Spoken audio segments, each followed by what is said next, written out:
Okay, ji. Welcome back. So we were talking about यहाँ पे हम रिसोर्सेज की ऑप्टिमम यूटिलाइजेशन की बात कर रहे थे। उसके बाद हम अपनी कम्युनिकेशन को भी मॉनिटर करते हैं। समटाइम्स ऐसा जरूर होता है, आपके यहाँ भी ऑर्गेनाइजेशन में होगा कि हम एक रिपोर्ट्स ना रिक्वेस्ट करते हैं आप अपने किसी सबऑर्डिनेट से, और वो हमें बहुत ज्यादा डिटेल्ड ग्राफ और वो दे देते हैं, और वी रियलाइज कि यार इतनी ज्यादा इन्फॉर्मेशन की मुझे जरूरत नहीं है। 25 पेजेस उसने प्रिंट करके भेज दिए, आई डोंट नीड दैट। और आप उसे कहते हैं यार मुझे ये लास्ट 3 कॉलम निकाल दो, या don't send it to me every week, just send एक हफ्ते में कितनी प्रोग्रेस हो गई होगी।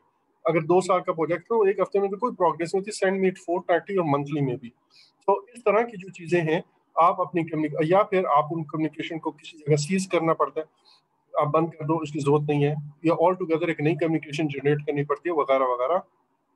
दैट मीन्स आप अपनी कम्युनिकेशन को मॉनिटर कर रहे हो कि यार ये एज पर प्लान चल रही है नहीं चल रही, नंबर 1। नंबर 2, वो प्लान्स इफेक्टिव रह रहे हैं या नहीं रह रहे, और अगर नहीं है तो हमें क्या क्या चेंजेस करनी पड़े। ये बेसिकली हम मॉनिटर कम्युनिकेशन के अंदर करते हैं। और फिर रिस्क मॉनिटर करते हैं। रिस्क मॉनिटरिंग के अंदर बहुत सारी चीजें हैं। मसलन अगर आपके यहाँ ऑर्गेनाइजेशन के अंदर आपके प्रोजेक्ट के ऊपर हर दूसरे दिन 2 नए रिस्क, ऐसे रिस्क अकर कर रहे हैं बहुत फ्रिक्वेंटली, जो आपने आइडेंटिफाई नहीं किए, तो उसका मतलब क्या है? आपकी रिस्क आइडेंटिफिकेशन की एफर्ट जो है ना, वो बहुत अच्छी नहीं है।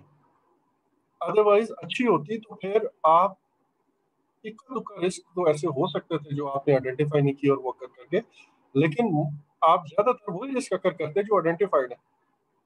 ठीक है, अगर ऐसा नहीं हो रहा तो इसका मतलब है आपको अपनी रिस्क आइडेंटिफिकेशन की एफर्ट ठीक करनी पड़ेगी, एक बात। दूसरी बात, और भी कुछ चीजें अभी मैं डिटेल में नहीं जा रहा।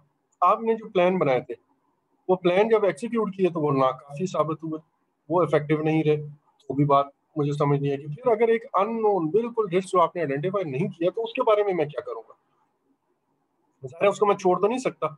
तो मैं उसको जो मैनेज करता हूँ, we call it as work around. मैं वर्क अराउंड करता हूँ कि यार ठीक है, ये रिस्क पहले आइडेंटिफाई नहीं हुआ था, और इसको हम अब इमीडिएट बेसिस पे, अब अगर कर गया तो छोड़ तो नहीं सकते, तो अब मैं इसको कैसे हैंडल करूंगा? We call it as work around. हम उसका कोई वर्क अराउंड बनाएंगे ऑब्वियसली। तो ये जो वर्क अराउंड हमने किया उस रिस्क के लिए, वो भी हम इस एफर्ट मॉनिटर रिस्क के अंदर करेंगे। एनीवेज, उसके बाद प्रोक्योरमेंट को कंट्रोल करना। प्रोक्योरमेंट से कंट्रोल करने से मुराद क्या है? ये कंट्रोल प्रोक्योरमेंट के अंदर हम जो प्रोजेक्ट मैंने या प्रोजेक्ट का जो हिस्सा बाहर आउटसोर्स किया हुआ है, और वहां पे भी बिल्कुल इसी तरह का एक चार्ट बना होगा, समझे? वहां पे भी इसी तरह काम हो रहा है। चार्ट बनाने से मुराद ये कि वहां पे भी इसी तरह काम हो रहा है। ये काम सही कर रहे हैं या नहीं कर रहे, मुझे रिपोर्ट्स भेजेंगे ये, और वहां से मुझे प्रोक्योरमेंट की रिपोर्ट्स आएंगी। प्लस लेट्स से ये वाला एक इंटरम डिलीवरेबल हमारे लिए बनाता है। ऑल दो इसमें बहुत सारी चीजें लेनी है, लेकिन इंटरम डिलीवरेबल एक बनाता है, जो कि जैसे हमने यहाँ बनाया था, तो ये भी अपने डायरेक्ट एंड मैनेज में एक हमारे लिए इंटरम डिलीवरेबल बनाता है, और उसका क्वालिटी कंट्रोल का डिपार्टमेंट उसको वेरीफाई कर लेता है। तो फिर वो अपने वैलिडेट स्कोप में हमें बुलाएगा और कहेगा कि आके इसको चेक कर लें, बिल्कुल उसी तरह जिस तरह हमने वैलिडेट स्कोप में किया। तो जब वो हमें बुलाएगा, तो हम इधर से अपने क्वालिटी डिपार्टमेंट के एक्सपर्ट में भी, जो क्वालिटी कंट्रोल करना जानता हो, या कोई टेक्निकल एक्सपर्ट, इन दोनों को लेके, और प्रोक्योरमेंट का एक्सपर्ट भी, क्योंकि उसने कॉन्ट्रैक्ट की क्लॉजेस में जो रिक्वायरमेंट्स है वो लिखी होती हैं, वो दोनों जाके, या इनको वो चीज़ यहाँ पे आती है, वो इंटरनल डिलीवरेबल, और वो अपनी तरफ से वैलिडेट करवा रहा होता है। जैसे हमने वैलिडेट करवाया था अपने कस्टमर को लाके, हम उसके कस्टमर है, वो वैलिडेट करवा रहा होता है, लेकिन हम एक्चुअल में कंट्रोल कर रहे होते हैं। कंट्रोल प्रोक्योरमेंट में होता है, वो वैलिडेट स्कोप में होता है। तो ये भी एक कॉन्सेप्ट है जो आपके माइंड में होना चाहिए। खैर, आगे चलिए। उसके बाद है मॉनिटर स्टेक होल्डर की जो इंगेजमेंट है, हम उसको मॉनिटर करते हैं कि क्या वो डिजायर्ड लेवल के मुताबिक है, नहीं है तो मुझे क्या करना है। सो बेसिकली अगर मैं मॉनिटरिंग कंट्रोल में देखूँ ना, तो मेरे पास इनपुट पे एक तो प्लान होता है, या प्लस बेसलाइन, समटाइम्स बेसलाइन भी हो सकती है, एंड प्लान, और प्लस वो जो वर्क परफॉर्मेंस डाटा अभी तक का वो आता है। इन दोनों को मैं कंपेयर करता हूँ कि मेरा अभी तक की परफॉर्मेंस क्या है, और उसको कंपेयर करूंगा विद प्लान। ये दो काम बेसिकली मॉनिटरिंग एंड कंट्रोलिंग में होते हैं। अगर मेरे प्लान और एक्चुअल में बहुत ज्यादा फर्क हो। जब मैं कहता हूँ बहुत ज्यादा फर्क, इसका मतलब है वो जो थ्रेशोल्ड्स हमने प्लान के अंदर डिफाइन करते हैं कि इससे ऊपर गया या +-5% चीज ऊपर गई है, फॉर एग्जाम्पल कॉस्ट है तो +-5% ऊपर गई, तो मैं समझूंगा कि यार ये ज्यादा सीरियस वेरिएंस है, अब इसको एड्रेस करो। तो फिर मैं कोई करेक्टिव एक्शन लूंगा, प्रिवेंटिव एक्शन लूंगा, सो ऑन। सो बेसिकली ये है जी मॉनिटरिंग एंड कंट्रोलिंग का काम, मेन काम ये है। अब हम आगे चलते हैं और इसका भी वो एक दफा टेबल देख लेते हैं। इनिशिएटिंग हो गया, प्लानिंग हो गया, and we are done with executing and now monitoring and controlling. Okay जी, if you have any question so far you may ask me, and I hope आप लोग जाग रहे हैं। बिल्कुल जागा हूँ। बिल्कुल जागे हुए, ठीक है। अभी आप देखें कि आप ऑलमोस्ट पूरी की पूरी प्रोजेक्ट मैनेजमेंट हमने इसी जगह कवर कर ली है, ठीक है। अब फर्दर आगे डिटेल्स हैं कि एस्टिमेट लगाने कैसे हैं, ये वेरिएंस चेक कैसे करनी है, प्लान कैसे बनाना है, वो ज़ाहिर डिटेल्स हैं, बट बेसिकली जो फ्लो है वो यहाँ पे कवर हो जाता पूरा। अच्छा जी, अब हम आते हैं और इन पॉइंट्स को डिस्कस करते हैं जो मॉनिटरिंग एंड कंट्रोलिंग में सामने लिखे हैं। पहली बात, take action to monitor and control the project. ये वो टॉप पे प्रोजेक्ट मैनेजर कर रहा है, जो मैंने कहा था, जिसको तमाम WPIs, work performance information input पे आती है, उसको देख के वो पूरी की पूरी चीजें मॉनिटर एंड कंट्रोल करता है और अपनी परफॉर्मेंस करता है, मैयर करता है अगेंस्ट द परफॉर्मेंस मैयरमेंट बेसलाइन। ये मैंने उस दिन आपको बताया था कि 3 बेसलाइन है, एक है स्कोप, एक है टाइम और एक है कॉस्ट। ये तीनों बेसलाइन, कॉस्ट की बेसलाइन, टाइम की बेसलाइन एंड स्कोप की बेसलाइन, ये मिल के परफॉर्मेंस मेजरमेंट बेसलाइन कहलाती है। तो स्कोप की बेसलाइन वो बेसलाइन या रेफरेंस पॉइंट है जिसको सामने रख के मैं अपनी स्कोप की परफॉर्मेंस को देखता हूँ, और इसी तरह टाइम की बेसलाइन वो बेसलाइन है जिसको मैं सामने रख के अपनी टाइम स्केड्यूल की परफॉर्मेंस को देखता हूँ, एंड कॉस्ट की बेसलाइन वो है जिसको रख के सामने मैं कॉस्ट की परफॉर्मेंस देखता हूँ। सो इनको कंबाइन अगर कहूँ तो ये मेरी परफॉर्मेंस मेजरमेंट बेसलाइन बनती है। Then measure performance against other matrices in the project management plan. सिर्फ ये नहीं है कि मैं अपनी परफॉर्मेंस इन 3 बेसलाइंस के मुताबिक रखूं, जैसे मैंने अभी कहा, मैं अपनी क्वालिटी की परफॉर्मेंस भी तो देखूंगा कि यार ये मॉनिटर जो मेरा कंट्रोल क्वालिटी वाला है वो सही काम कर रहा है या नहीं कर रहा। ऐसा तो नहीं हो रहा कि कंट्रोल क्वालिटी वाला जो है वो डिलीवरेबल वेरीफाई करके आगे भेज देता है वैलिडेट के लिए, और कस्टमर उसको रिजेक्ट करता जा रहा है। इसी तरह मैंने अभी रिस्क का कहा, बार बार अगर मेरे रिस्क आइडेंटिफाई हो रहे हैं तो उसका मतलब क्या है कि मैंने रिस्क आइडेंटिफिकेशन वाला काम ठीक नहीं किया हुआ। सो दैट मीन्स कि मैं अपनी परफॉर्मेंस ना सिर्फ इन परफॉर्मेंस मेजरमेंट बेसलाइन के अगेंस्ट मेक करता हूँ, बल्कि इसके अलावा जो डिफरेंट मैट्रिसेस और प्लान्स मैंने बनाए हैं उनके अगेंस्ट भी करूंगा। अच्छा, फिर मैं एनालाइज करूंगा and evaluate data and performance को, इन सारी चीजों को सामने रख के एनालाइज करूंगा और उसकी बुनियाद पे मैं फोरकास्ट भी करूंगा कि अब आगे फ्यूचर प्लान्स क्या होंगे। और अगर आपकी वेरिएंस इतनी ज्यादा है, वेरिएंस से मुराद के आपका जो प्लान है वर्सेस एक्चुअल, इसमें बहुत ज्यादा डिफरेंस आ रहा है और वो डिफरेंस थ्रेशोल्ड से ऊपर है, तो मैं ये मतलब ये मैं एनालाइज करूंगा कि वो इतनी ज्यादा है कि मुझे कोई करेक्टिव एक्शन लेना चाहिए या नहीं। और उसके मुताबिक ये change request is a permanent output of all the control processes. Change request आपको जब भी कोई चीज प्लान के मुताबिक नहीं होगी और आप उसके ऊपर उसको ठीक करना चाहोगे तो आपको या तो रीवर्क करना पड़ेगा, ज्यादा रिसोर्सेज लगाने पड़ेंगी, चेंज करनी पड़ेगी, कुछ ना कुछ ऐसा करना पड़ेगा जिसकी वजह से आपका प्लान इफेक्ट होगा। उसके बाद है, आपने सिर्फ इतना नहीं करना कि जी एक एक चीज है वो गलत हुई और गलत के वजह से, फॉर एग्जांपल आपका प्रोजेक्ट अभी तक की एक्टिविटीज ऑलमोस्ट 6 डेज लेट है। आपने कहा हो यार ये तो मसला हो गया, 6 डेज लेट हो गई हैं, तो यूं करते हैं कि अब हम अपने प्रोजेक्ट का स्केड्यूल बढ़ा देते हैं, ओवरऑल ड्यूरेशन बढ़ा देते हैं, तो अब हम टाइम पे कर लेंगे। फिर आप 2 हफ्ते बाद देखते हैं तो यार ये तो फिर 6 डेज और लेट हो गया या 5 डेज और लेट हो गया। सो बेसिकली जब तक आप उस रूट कॉज को नहीं देखोगे कि डिले क्यों आ रहा है और उसको एड्रेस नहीं करोगे तो ये फिर बार बार चेंजेस आते रहेंगी। So we need to influence those factors that cause change. और अच्छा, उसके बाद है सॉरी, ये रिक्वेस्ट चेंजेस वाला मैं कवर कर चुका हूँ, उसके ऊपर था परफॉर्म इंटीग्रेटेड चेंज कंट्रोल, वो जो PICC प्रोसेस है जो भी हमने पढ़ा, उसके अंदर अप्रूव या रिजेक्ट चेंजेस करते हैं और फिर अगर चेंजेस अप्रूव हो जाएं तो उसके मुताबिक रीप्लान करते हैं और फिर प्रोजेक्ट मैनेजमेंट प्लान और प्रोजेक्ट डॉक्यूमेंट्स उसके मुताबिक अपडेट कर देंगे। रीप्लान अब आपको याद होगा बार बार हम बात करते थे कि रीप्लानिंग एफर्ट जो है वो मॉनिटरिंग एंड कंट्रोलिंग का पार्ट है। इनिशियल प्लान के अंदर अगर आपने कुछ चीजें छोड़ दी हैं और प्रोग्रेसिव एलैबोरेशन के तहत उसको मॉनिटर कर सॉरी अपडेट कर रहे हैं तो वो प्लानिंग ही कहलाती है। लेकिन रीप्लानिंग यानी कि इस चेंज कंट्रोल के नतीजे में जो चीजें आप अपने प्लान्स को अब एडजस्ट करोगे उसको हम रीप्लान कहते हैं। अच्छा, उन चेंजेस के बारे में you would obviously like to inform all the concern stakeholder. जो जो चेंजेस आई हैं ये बेसिकली कॉन्फ़िगरेशन मैनेजमेंट का हिस्सा बन जाती है एक तरह से, और फिर हम कंफर्म करते हैं कि वो कॉन्फ़िगरेशन कंप्लायंस हो रही है नहीं हो रही। कस्टमर की एक्सेप्टेंस ऑफ इंटरम डिलीवरेबल आप लेते हो, दैट मीन्स वो जो अभी मैंने कहा था ना कि आपका वैलिडेट स्कोप का एक प्रोसेस है। स्कोप के अंदर दो प्रोसेसेस थे, एक कंट्रोल स्कोप और एक validate.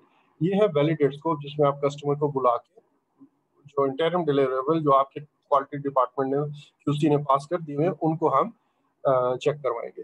Then perform quality control आ गया, evaluate use of physical resources, we have talked about it. Risk reviews हम करते हैं, रीअसेसमेंट रिस्क की करते हैं, ऑडिट्स, ये सब के सब रिस्क के बारे में। मैनेज रिजर्व्स, वो जो कॉन्टीजेंसी रिजर्व्स थे, कुछ रिस्क ऐसे होंगे जो अकर नहीं करेंगे तो हम वो रिस्क क्लोज हो जाएंगे।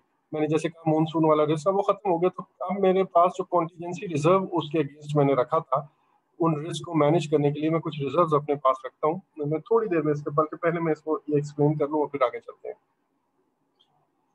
चलिए, थोड़ा सा रिस्क के अंदर हम और जाते हैं और कुछ बातें सीखते हैं और फिर विल कम बैक। आप कुछ लोगों के लिए रिवीजन होगी और कुछ लोगों के लिए नई बातें होंगी। रिस्क जो है ना जी, प्रोजेक्ट के ऊपर क्या है, पहली बात तो आपको ये पता होनी चाहिए कि रिस्क जब हम कहते हैं तो what is it. Project management के अंदर रिस्क की डेफिनेशन ये है कि कोई भी ऐसा इवेंट, चाहे वो पॉजिटिव इफेक्ट रखता हो चाहे वो नेगेटिव इफेक्ट रखता हो। पहली बात तो ये, कोई भी ऐसा इवेंट, अभी मैं सिर्फ इवेंट की बात कर रहा हूँ, कोई भी ऐसा इवेंट जो प्रोजेक्ट के ऊपर पॉजिटिव इफेक्ट डाल सके या नेगेटिव इफेक्ट डाल सके, और उसके होने का चांस ये हो कि इट मे अकर और इट मे नॉट अकर, इसको हम कहते हैं रिस्क। पहली बात, सो एनी इवेंट, अभी मैं सिर्फ इवेंट की बात कर रहा हूँ, ऐसा है नहीं, एक और भी चीज है। Any event that if occurs can have positive और negative effect on the project objectives. ठीक है, तो जो पॉजिटिव रिस्क होता है उसको हम कहते हैं it's an opportunity, something favourable could occur. For example, मैंने अभी लेट्स से एक घर कंस्ट्रक्शन हो रही है और उसमें मैंने स्लैब डालना है, लेंटर डालना है, और उसमें उससे अगले दिन मुझे अगले 2-3 दिन जो है ना वो पानी देना है उसको। तो मैं ये देखता हूँ पानी टैंकर बाउजर मंगवाना पड़ता है और वो पानी का टैंकर जो है मुझे इतना इतना कॉस्ट करता है। लेट्स से एक रिस्क, हमें बारिशों का फोरकास्ट आती है मेट ऑफिस से और वो कहता है कि यार अगले हफ्ते में 3 दिन बारिशें हैं। तो आई वुड लाइक कि यार मैं उस पॉजिटिव अपॉर्चुनिटी को मैं अवेल करूँ, मैं उस पॉजिटिव रिस्क को अवेल करूँ। ठीक है, तो रिस्क पॉजिटिव भी हो सकते हैं, पहली बात आपके माइंड में ही होनी चाहिए। तो पॉजिटिव रिस्क को हम अपॉर्चुनिटी कहते हैं। बट उसके बारे में बिल्कुल जैसे नेगेटिव रिस्क के बारे में हमें पता नहीं होता कि इट विल अकर और नॉट, बिल्कुल उसी तरह इसका भी नहीं पता होता। नेगेटिव रिस्क के बारे में तो वो वर्ड रिस्क आपको खुद ही वो खतरा और इस तरह की बात आपके माइंड में आ जाती है, it it could have negative. अच्छा, ये सिर्फ इवेंट नहीं है, पहली बात, ये इवेंट के अलावा कंडीशन भी हो सकती है, और ये कंडीशन अनसर्टेनिटी की कंडीशन होगी बेसिकली। अगेन फॉर एग्जांपल, मैंने 3 रिसोर्सेज डिप्लॉय किए इस एक्टिविटी पे, और मेरा अंदाजा ये है कि इस एक्टिविटी पे 10 दिन लगेंगे, but I am not sure कि ये जो 3 रिसोर्सेज मैंने डिप्लॉय किए हैं इनकी प्रोडक्टिविटी लेवल क्या होगा। क्या ये 10 दिन में कर लेंगे या ये 12 दिन में करेंगे, और अच्छे हैं तो मे बी 8 दिन में कर लें। तो now I am not sure about 100% sure about this thing. अब ये कोई इवेंट नहीं है, but this is a general uncertainty about the duration of this project। इसी तरह कॉस्ट के एस्टिमेट के बारे में। सो इट दिस एक्टिविटी में अगर चीजें पॉजिटिव होती हैं तो 8 दिन लग सकते हैं, अगर लेट होता है तो 12 दिन भी लग सकते हैं, और it could be anything in between 8 and 12। सो इस चीज को भी हम रिस्क कहते हैं, ये आपने याद रखना है। एक है इवेंट बेस्ड रिस्क और एक है नॉन इवेंट बेस्ड रिस्क। एक तो ये बात होगी।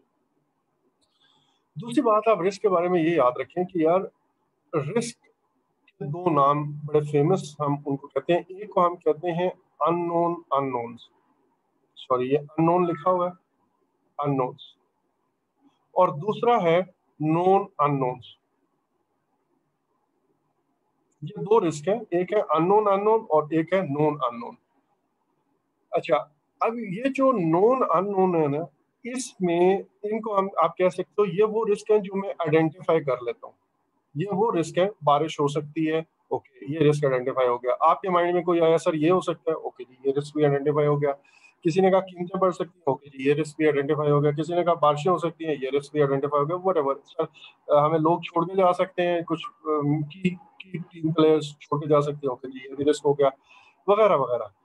अब ये जितने भी रिस्क आप आइडेंटिफाई कर लो लेते हो, उसको हम कहते हैं कि ये रिस्क नोन हो गए हैं। अब आपको पता चल गया कि ये रिस्क अकर कर सकते हैं, but what is still not known या व्हाट इज स्टिल अननोन, वो ये है कि यार ये क्या वाकई रिस्क अकर करेगा या नहीं करेगा, करेगा तो किस टाइम पे एग्जैक्टली करेगा, इसका इफेक्ट क्या आएगा, वगैरह वगैरह। तो कुछ हिस्सा तो रिस्क का नोन हो जाता है, मींस वो रिस्क आइडेंटिफाई तो हो जाता है, इतना तो हो पता चल गया कि ये रिस्क एग्जिस्ट करता है कम से कम। अब वो होगा या नहीं होगा, that part comes under the unknown thing.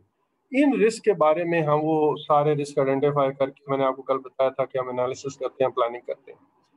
अच्छा, और वो जो हम प्लान बनाते हैं उसके अंदर कुछ प्लान्स तो वो हैं जो हम अनकंडीशनली जाहिर है उसको उसी वक्त एक्सिक्यूट कर देते हैं कि भाई इस चीज को आउटसोर्स कर दो, ये एक्टिविटी यार थर्सडे की बजाय आप मंडे को प्लान कर लो। तो अब इररिस्पेक्टिव ऑफ द रिस्क अकर और नॉट, मैंने आज ही प्लान कर लिया और उसके मुताबिक ही मैं अपना कुछ प्लान के अंदर चेंजेस ऐसी कर देता हूँ। अभी वो प्लान फाइनल तो नहीं हुआ, इसलिए मैं उसके अंदर ऐसी चेंजेस कर देता हूँ कि जी मेरा रिस्क अगर अकर कर भी जाए तो भी मैंने उसका पहले से एक प्रोएक्टिव एक्शन लिया हुआ है।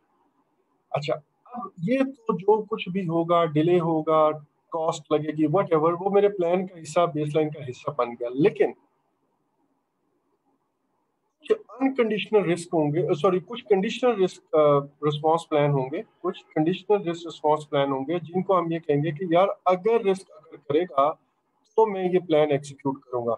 इसका मतलब है इसके लिए मुझे कुछ रिसोर्सेज, जैसे मैंने कहा था जनरेटर रखना पड़ेगा। अगर लेट्स से मुझे बिजली के जाने का डर है, ये एक रिस्क है, बिजली जा सकती है और मेरा फाइनल इवेंट है कोई बहुत बड़ा, ओपनिंग सेरेमनी है लेट्स से पीएसएल की, और वो मेरा एक प्रोजेक्ट है, और पीएसएल की ओपनिंग सेरेमनी में लाइट ब्रेक डाउन हो सकता है, तो ये रिस्क नोन हो गया, मैंने आइडेंटिफाई कर लिया। तो रिस्पॉन्स क्या प्लान किया मैंने, रिस्पॉन्स ये प्लान किया, एक ये होता है कि अनकंडीशनल रिस्पॉन्स, यार यूं करो लाइट से जनरेटर की रखो, बात ही खत्म।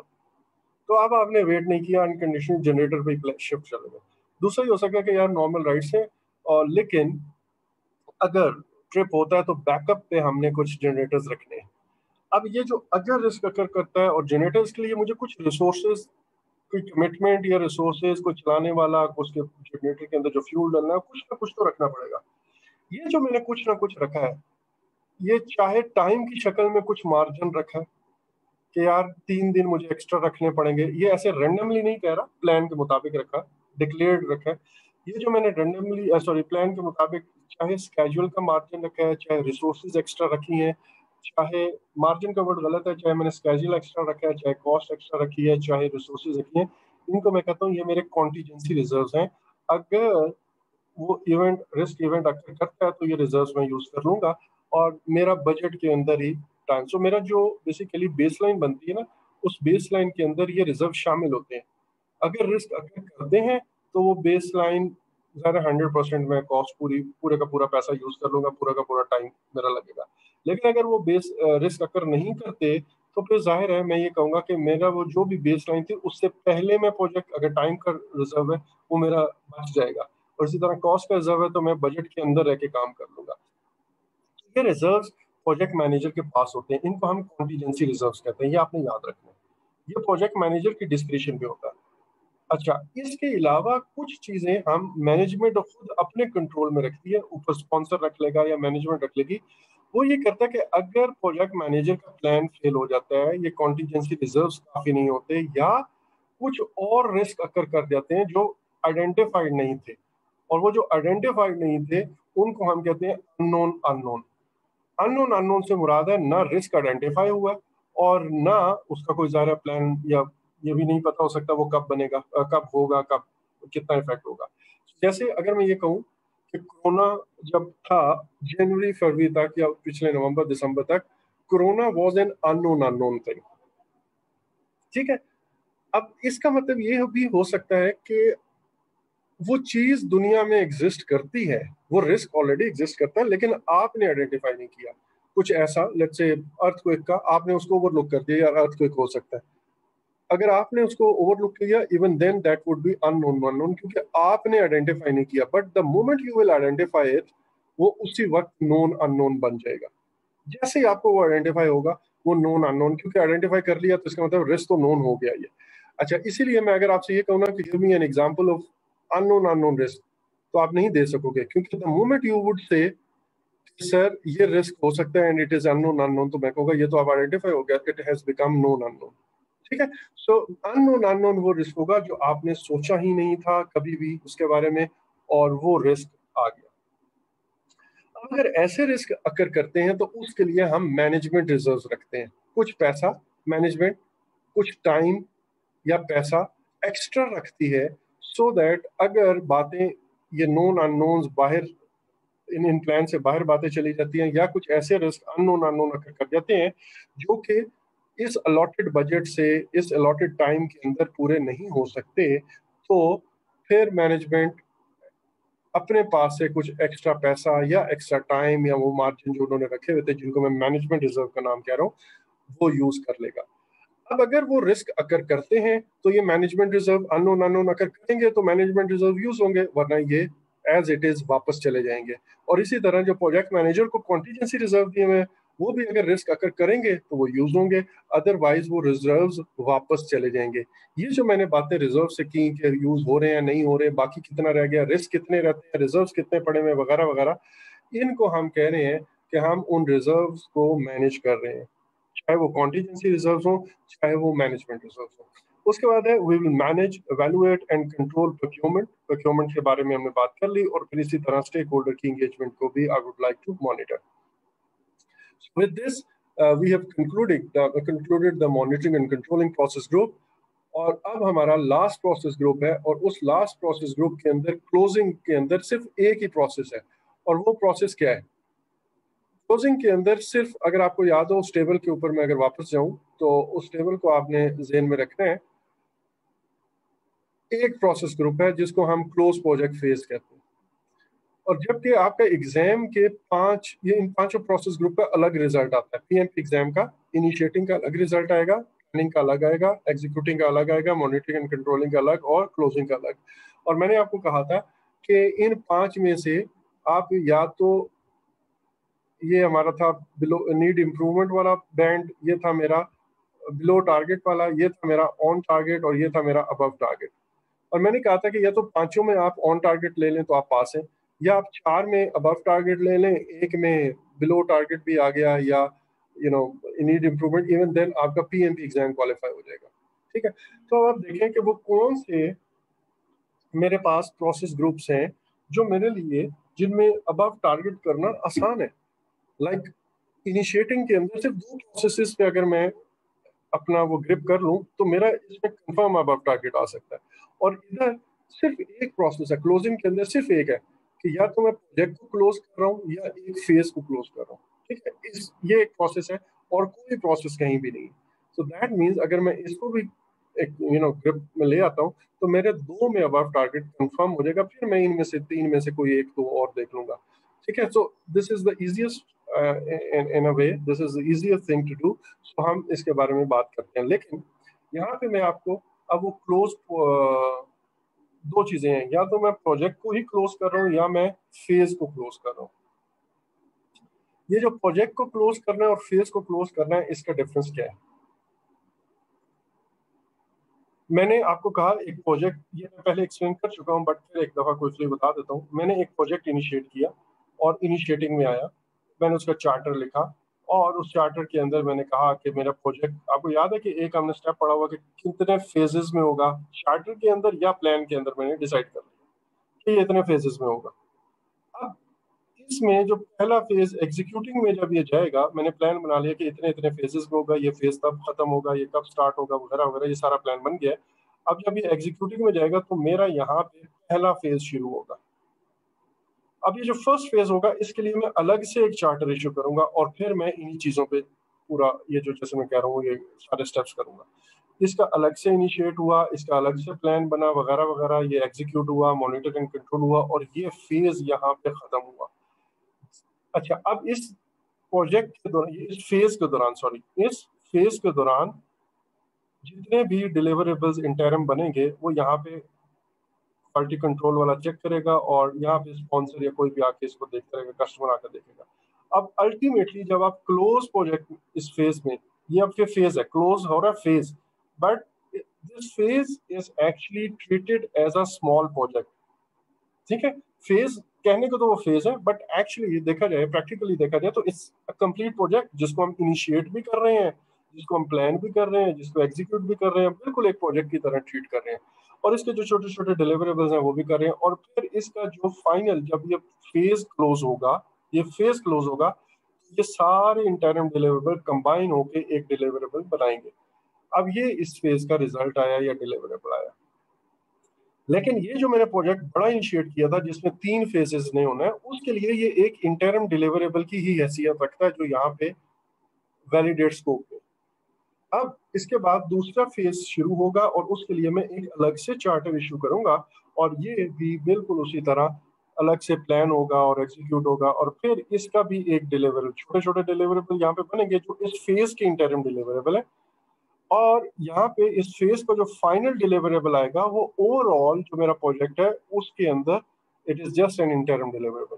और फिर ये फेज क्लोज हो जाएगा एंड अल्टीमेटली लेट्स से ये लास्ट फेज है। जब ये लास्ट फेज क्लोज होगा तो फिर उसके साथ ये प्रोजेक्ट भी क्लोज हो जाएगा क्योंकि एग्जीक्यूटिंग भी होगी, मॉनिटरिंग एंड कंट्रोलिंग। सो ये एक सब छोटे छोटे 3 प्रोजेक्ट्स थे जिनको हमने अलग फेजेस के तौर पे कहा, बट ये they are treated as separate projects. बिल्कुल जिस तरह हम एक प्रोजेक्ट को ट्रीट करते हैं, फेज का ट्रीटमेंट भी एग्जैक्टली वही है। Is this point clear to everyone? Yes sir. Yes. Okay जी। अच्छा, अब हम आते हैं कि क्लोजिंग के अंदर क्या कुछ होता है। क्लोजिंग के अंदर हम बहुत सारा एडमिनिस्ट्रेटिव वर्क भी करते हैं और टेक्निकल भी। पहली बात तो ये कि हम कंफर्म करेंगे अपने तौर पे कि work is done to the requirement.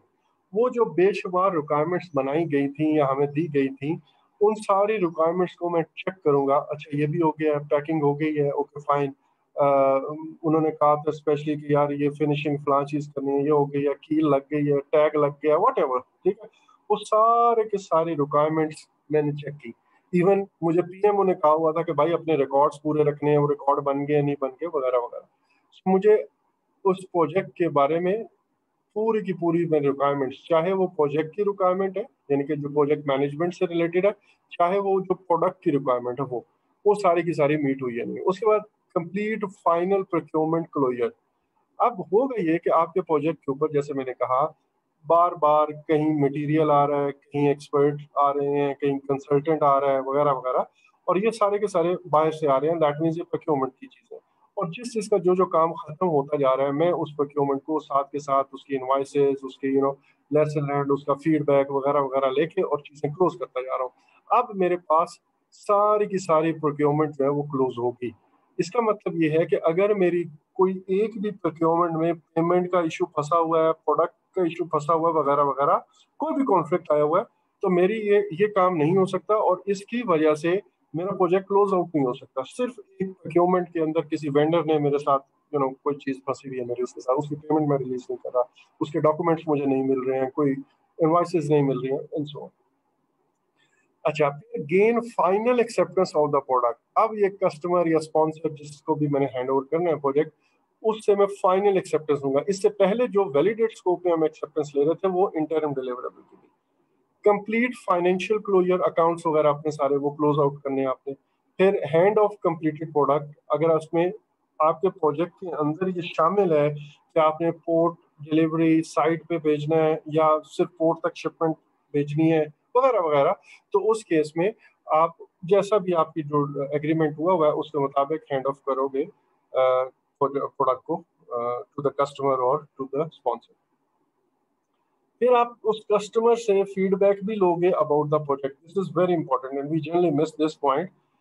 ठीक है, आपने चीजें भी बना ली, उसने एक्सेप्ट भी कर लिया, बट स्टिल उसका हमारे प्रोजेक्ट के ऊपर एक्सपीरियंस क्या रहा, उसने हमें वो कुछ पॉइंट फॉर लर्निंग पर्पजेज हमारी इंप्रूवमेंट के लिए वो रिकमेंड कर सकता है, तो हम उसे लाजमी लेंगे। उसके बाद कंप्लीट फाइनल परफॉर्मेंस रिपोर्टिंग। आपका अपने प्रोजेक्ट के बारे में एक फाइनल रिपोर्ट आप बनाते हो, प्रोजेक्ट कंप्लीशन रिपोर्ट कह लें आप, और उसमें एक्चुअल में यू अनाउंस इट, आप अपनी सक्सेस को अनाउंस करते हो। यू टेल एवरीवन कि जी मैंने ये काम कर लिया हुआ है और how good we did this thing. ठीक है, अपनी अचीवमेंट, अपनी सारी चीजों को आप हाईलाइट करते हो इन दिस रिपोर्ट। और फिर वो जो फाइनल लेसन लर्न है, मैंने आपको कहा जो जो टीम मेंबर्स साथ साथ छोड़ते जा रहे हो, करते जा रहे हो, उनसे उसी वक्त लेसन लर्न ले रहे हो, but now is the time अब आप पूरे का पूरा लेसन लर्न अपने सारे के सारे इकट्ठे करो, और इसके अलावा जो प्रोजेक्ट के जितने भी डॉक्यूमेंट्स हैं उसको उस रेपोजिटरी के हवाले कर दो या हिस्सा बना दो, जो कि पीएमओ के पास है, जो कि ऑर्गेनाइजेशन के पास है, या किसी के पास भी पड़ी हुई है, ताकि अब आने वाले लोग आपके इस काम से फायदा उठा सकें। And then you index and archive that record in this thing। ठीक है, एक और बात यहाँ पे लिखी नहीं हुई बट क्लोजर के अंदर है, वो है सेलिब्रेट। You must celebrate.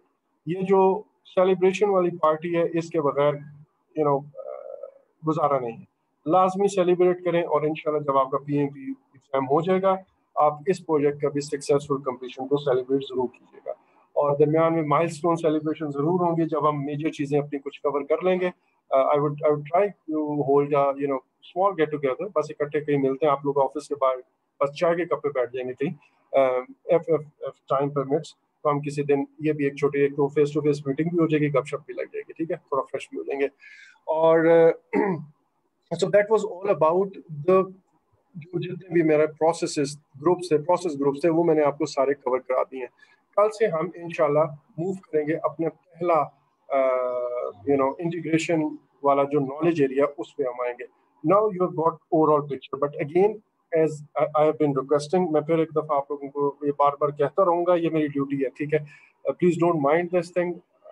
मेरा काम है कि मैं आप लोगों को पुश करूँ, ये इसी तरह मतलब ये पुश जो है ये वो नहीं है कि एज अ टीचर मैं नहीं कर रहा, but this push is like to help you people. ठीक है, जब आप किसी के साथ चलते हो तो उसके बेनिफिट के लिए, I know this is an exhausting journey. आप अभी 10 दिन हुए हैं तो आपको अभी अंदाजा होगा कि यार अभी इतना ज्यादा काम करना है और अभी इतना कुछ हो गया वगैरह वगैरह। सो इट्स माय ड्यूटी कि आपको मैं बस धिक्का देता रहूं, और उसके नतीजे में इंशाल्लाह आफ्टर 1.5 month और 1 month जो भी बाकी अब टाइम लगे, you'll appreciate this thing। ठीक है, so please don't mind, और मुझे अलाउ करते रहें कि मैं ये काम करता रहूं। अब नहीं भी करेंगे तो मैं करता रहूंगा हमारा।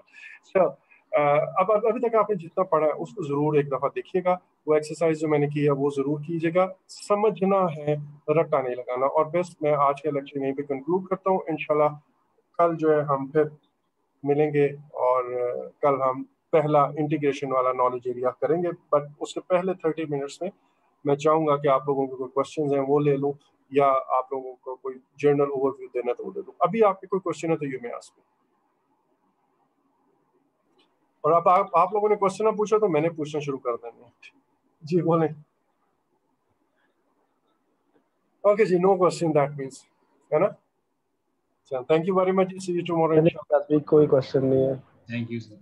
चले जी भाई, इतना अच्छा मैं पढ़ा रहा हूँ, कोई क्वेश्चन नहीं है, हो नहीं सकता ओके वैसे।